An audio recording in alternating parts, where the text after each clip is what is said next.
Hi guys, അപ്പോൾ ഇന്നത്തെ ഒരു അപ്ഡേറ്റ്, ഒരു കിടിലൻ ഒരു അപ്ഡേറ്റ് ആണ്.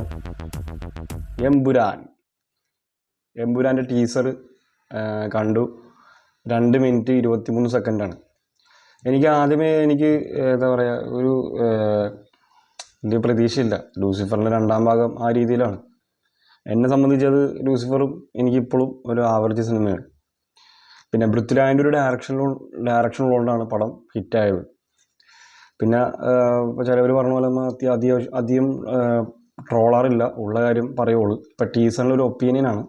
ടീസർ കണ്ടിട്ട് എനിക്കൊരു എന്താ പറയുക, ആ ഒരു പഞ്ചിങ്, പഴയ മോഹൻലാൽ സിനിമയുടെ പഞ്ചിങ് നമുക്ക് ടീസറിൽ നമുക്ക് പ്രതീക്ഷ ഉണ്ടാവും. ഇതിൽ അങ്ങനത്തെ യാതൊരു സംഭവം നമുക്ക് എന്താണെന്ന് പറയുക, അതായത് ഈ കുഴച്ച് വെച്ചൊരു ടീസർ. അതായത് ഫസ്റ്റ് പറഞ്ഞ പഴയ പഴയ ടീസറിലുള്ള എങ്ങനെയാണ് അത് ഒന്ന് കുറച്ചും കൂടി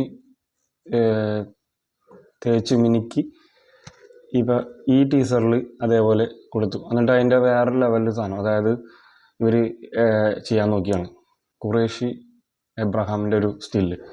അതൊക്കെ ഞാൻ പറഞ്ഞു, മൊത്തത്തിൽ ഇത് ഇങ്ങനത്തെ സാധനമല്ല നമ്മുടെ ടീസറിൽ. കാരണം എന്നെ സംബന്ധിച്ച് ഇനിയും മോഹൻലാൽ സിനിമ വെയിറ്റ് ചെയ്യണം. ഈ സാധനമൊന്നുമല്ല. ഇനിയിപ്പോൾ അടുത്തത് ഇനി ഇറങ്ങാൻ പോണത് അമൽ നീരദ് സിനിമ ഉണ്ടെന്ന് പറഞ്ഞിട്ട്, ഹ്യൂമറാണ്. പിന്നെ ജിത്തു മാധവ് ആവശ്യം പിടിച്ചു. ഇതൊക്കെ നമുക്ക് പ്രതീക്ഷയുണ്ട്, കാരണം അവർക്ക് സംഭവം അറിയുക കാര്യങ്ങൾ.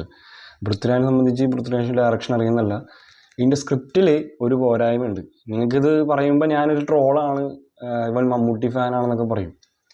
അതൊന്നുമല്ല. മമ്മൂട്ടി മോഹൻലാൽ വെച്ച് നോക്കുമ്പോൾ എനിക്ക് രണ്ടുപേരും ഇഷ്ടമാണ്. പക്ഷേ ഈ സാധനമല്ല എക്സ്പെക്റ്റ് ചെയ്തത്. ടീസർ എന്താ പറയുക, എനിക്ക് തീരെ ഇഷ്ടപ്പെട്ടില്ല. നിങ്ങൾക്ക് ഇഷ്ടപ്പെട്ടെങ്കിൽ നിങ്ങൾ കണ്ടിട്ട് ഇതിൻ്റെ കമൻറ്റ് ബോക്സിൽ വന്ന് അഭിപ്രായം പറയൂ.